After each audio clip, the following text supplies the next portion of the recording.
Alongside Jesse Simonton, I'm Austin Price for the 2-minute drill.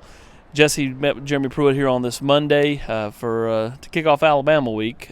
Brian Maurer did take some reps yesterday in a Sunday night practice, and Coach Pruitt was pretty nonchalant with the concussion talk, said he'd be fine. Yeah, he didn't even use the bell rung euphemism today. He actually said the kid had a concussion, but got some work in. I think we won't know who's probably going to start at Alabama until later in the week. I'm sure Jarrett's getting a lot of reps. Obviously, whoever is going in there is going to be kind of thrown to the fire. Jeremy, once again, just like he was last year, very complimentary of his, the former program that he played at, coached at. Said again that Nick Saban was nice to him a year ago, and that again this offense with Tua and Waddle and those receivers, Judy, that they could score 100 on anybody if they wanted to.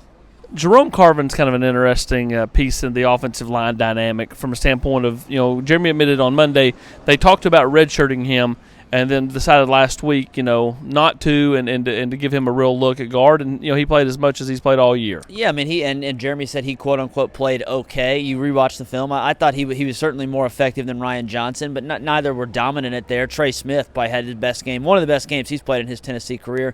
The question, I think, at guard right now is if Riley Locklear comes back, do they insert him back there? Obviously, they liked him over Jerome Carvin just 10 days ago, 2 weeks ago, before he got his bell rung.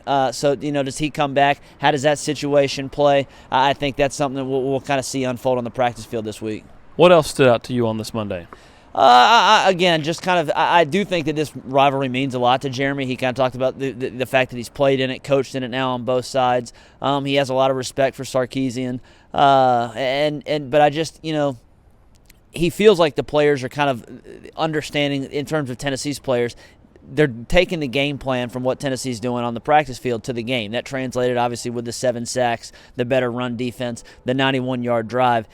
Can they replicate any of that success against the number 1 team in the country on Saturday? That's going to be the uphill battle. Well, when asked about a potential game plan, Coach Pruitt, with his joke for the day, said they may take a rule, take the game plan out of that high school in Arkansas that decides they're going to onside kick it, never punt, basically play like you and I played PlayStation growing up, because that's what you can do when you're playing a video game. For Jesse Simonton, I'm Austin Price for the 2-minute drill.